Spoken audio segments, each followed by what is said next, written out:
Buhay na buhay pa rin ang bayanihan. Isa sa maipagmamalaking kagandahang asal ng mga Pilipino.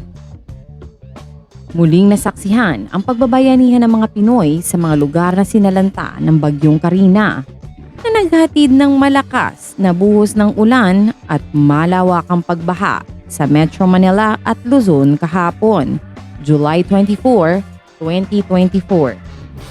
Nagtulungan ang isa't isa sa pagliligtas ng buhay ng mga tao at hayop sa pagsalba sa mga sasakyan at kagamitan na lumubog at inanod ng baha. Nagpamalas ang marami ng kabayanihan, kabilang ang mga miyembro ng Philippine National Police at ang mga news reporters na hinarap ang panganib para maihatid ang sitwasyon sa mga lugar na naapektuhan ng husto ng delubyo. Sa mga showbiz personalities na AFP reservists, sina Gerald Anderson, Ronnie Liang at David Chua, ang tatlo sa mga namataan ng publiko na tumulong sa mga biktima ng kalamidad na sumira ng buhay at kabuhayan ng mga Pilipino. Ang pagtulong sa kapwa na ginawa ng tatlong aktor ang dahilan para hanapin ng netizens ang kinaroroonan at alamin ang ginagawa ng mga iba pang artistang pinagmamalaking enlisted AFP reservist sila. Sa pamamagitan ng kanilang social media posts at interviews. Pero missing in action sa panahong kailangan ng mga voluntaryong pagsiserbisyo nila. Assisting in relief and rescue during disasters or calamities ang isa sa mga responsibilidad ng enlisted Army Reservists ayon sa Armed Forces of the Philippines. Pero sa ngayon, sina Ronnie, David at Gerald pa lamang ang mga reservists na napabalitang nagpusang loob na tumutupad sa kanilang mga tungkulin. Bago pa tuluyang akusahan ng pampablicity, papogi at pabida lamang ang mga pinagyayabang na pagiging Army Reservists ng ibang mga artista. Isang showbiz personality ang tinanong sa isang panayam tungkol sa mga sistema at obligasyon nila bilang mga AFP Reservists. Paliwanag ng isang showbiz personality. Usually, pinapatawag kami ng Community Defense Center namin kapag kailangan ang aming tulong sa mga disasters tulad ng mga bagyo at pagbaha.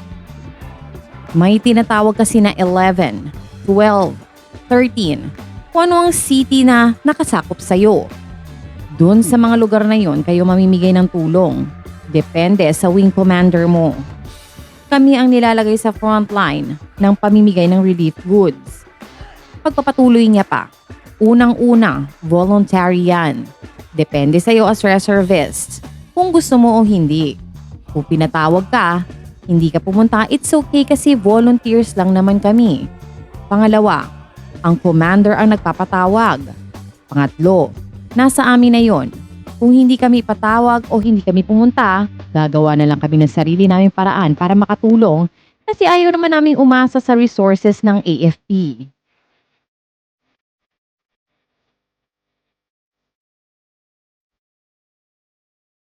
Hindi nakaligtas ang Pinoy Big Brother House na matatagpuan sa Diliman, Quezon City sa matinding hagupit ng Super Typhoon Karina na sinabayan pa ng hanging habagat. Pinasok ng tubig baha ang ilang parte ng sikat na bahay dahil sa matindi at tuloy-tuloy na pag-ulan sa Metro Manila at karatig probinsya, July 24, 2024. Nitong Miyerkules, sa kasagsaga ng ulan, makikita sa ABS-CBN News ang video ng pagpasok ng tubig baha sa ilang bahagi ng PBB House, particular na sa kwarto ng male housemates at sa garden area sa labas. Kita rin sa video, nakigigising lang na housemates nang makita nilang may tubig na nakapasok sa kanilang kwarto. May ilang gamit na nabasa, bagay na ikinagulat at ikinaalarma ng male housemates. Sa panayam ng ABS-CBN News sa business unit head ng PBB Gen 11 na si Alex Asuncion, sinabi nitong ligtas at nasa maayos na ang kalagayan ng housemates pati na ang lahat ng staffs ng programa. Wala rin daw sino mang nalagay sa peligro nang mangyari ang insidenteng ito. Pahayag ni Asuncion, malakas talaga si Bagyong Karina. So may ilang piling areas na pinasok ng tubig nung kasagsagan ng malakas na ulan. Kasama na ang kwarto ng housemates. Hindi naman tumaas pa yung tubig. Managed na.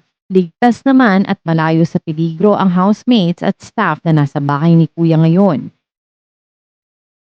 Pagtitiyak pa niya, agad ding humupa ang tubig at hindi lahat ng parte ng PBB house ay pinasok ng baha.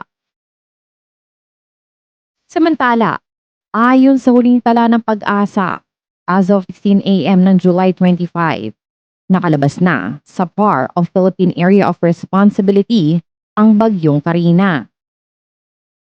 Gayunpaman, kahit nasa labas na ng PAR ang Bagyong Karina, hahatakin pa rin ito ang hanging habagat na magpapaulan pa rin sa ilang mga lugar sa bansa, kabilang na ang Metro Manila. Dahil sa tuloy-tuloy na pag-ulan nitong nagdaang 2 araw, ay nilamon ng tubig baha ang ilang kabahayan at lansangan sa iba't ibang panig ng Metro Manila at ilang probinsya sa Luzon. Ilan sa mga lumubog na lugar sa National Capital Region ay ang Quezon City dahil sa malawakang pagbaha, kabilang sa mga inabot ng tubig ay ang ABS-CBN. Sa isang video na in-upload sa X o dating Twitter, napanood ang pagpasok ng tubig baha sa ilang bahagi ng PBB house. Samantala, nakikiisa naman ang housemates at PBB staff sa pagdadasal para sa mga nasalanta at naapektuhan ng Bagyong Karina. Pahayag pa rin ni Asuncion.